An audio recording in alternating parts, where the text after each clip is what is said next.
Okay, making a quick little video. This is the Sears Kenmore 158.1318, which is also got a 0 after it, but the actual model number is 1318. And when I got it, it was given to me because it did not sell, which totally makes sense. The entire thing was frozen solid. But went through, did the typical clean, you know, like you do with alcohol or whatever.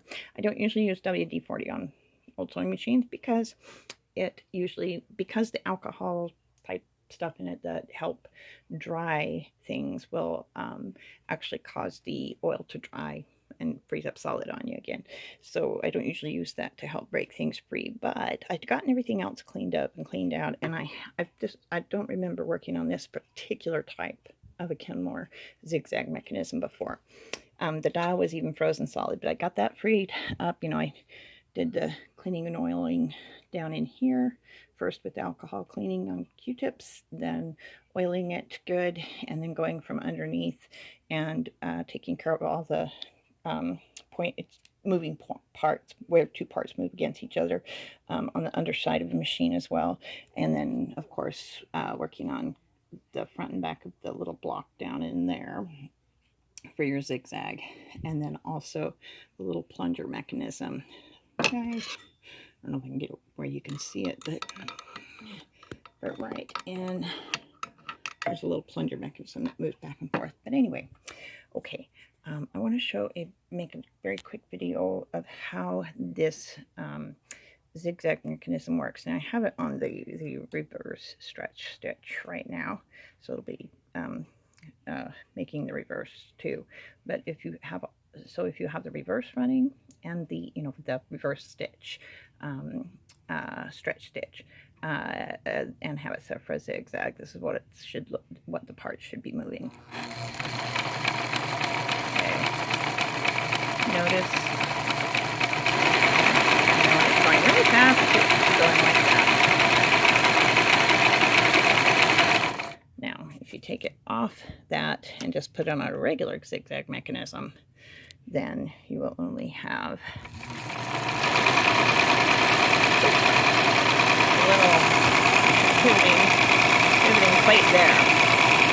But that little pivoting plate was frozen solid when I first got the machine, and because that was frozen solid, this dial didn't work. It would not select any stitch. The only stitch it would sew was a straight stitch, and you had no, you couldn't make it make any changes at all, even when you turned the dial before. So I've been working on cleaning up and freeing up everything in here, but getting this pivoting was the important part. And I read in one of the Sears Kenmore and white sewing machine, vintage sewing machine groups, somebody mentioned that this little metal part right here was supposed to rock back and forth, and that was the key that I needed to know for sure.